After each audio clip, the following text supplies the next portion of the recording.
The historical books. Introduction.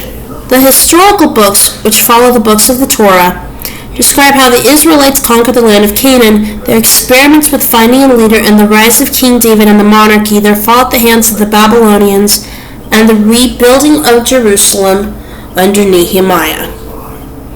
The designation historical does not mean that the text is more historical than other parts of the Bible. It is more to do with the style of writing and the reporting of specific events and the inclusion of dating systems. The texts that are included depend on the canon being used. For instance, the Samuel King's texts are found in the prophets section, Nevi'im, of the Hebrew Bible because of the prominence of Samuel, Nathan, Elijah, and Elisha.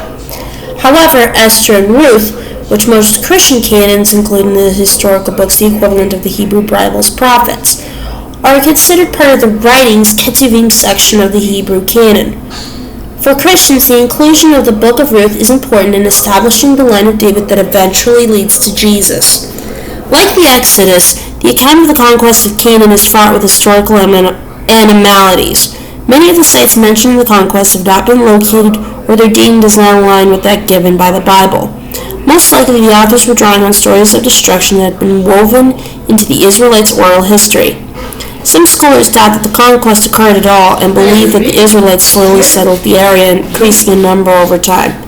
This theory is bolstered by the Book of Judges, which suggests the people of the land were never driven out. Efforts to find signs of the conquest continue today, with archaeologists looking for evidence of destruction embedded in the earth below broken pieces of Israelite pottery.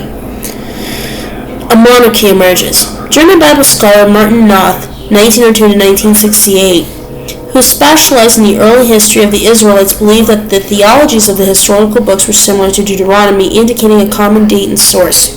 The people are corrupt and need to return to the Mosaic covenant, and emphasis on the line of David underlines the importance of the kingdom of Israel.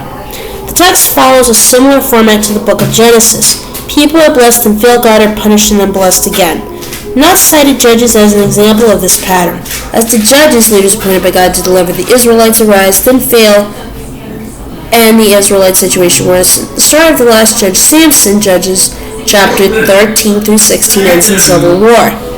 Throughout Judges, it is said that the people do what is right in their own eyes, as there is no king in Israel to lead them. Noth believed the author was compiling both Deuteronomy and the historical books immediately after the temple was destroyed by the Babylonians in 586 BC to offer an explanation for the fall of Jerusalem. After the events in the book of Judges, the Israelites cry out for a king to deliver strong government. In the book of Samuel, God grants their request in the form of Saul, whose successor King David consolidates the 12 tribes of Israel as the united monarchy of Judah and Israel.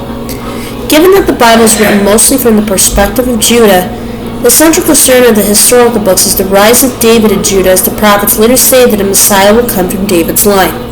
Material evidence of King David's reign and his unification of the tribes is scant, although an elaborate stone structure may have been David's place has been discovered in Jerusalem. There is, however, conclusive evidence that his son Solomon built the Jerusalem temple, thereby establishing the way ancient Jews would worship for almost 1,000 years.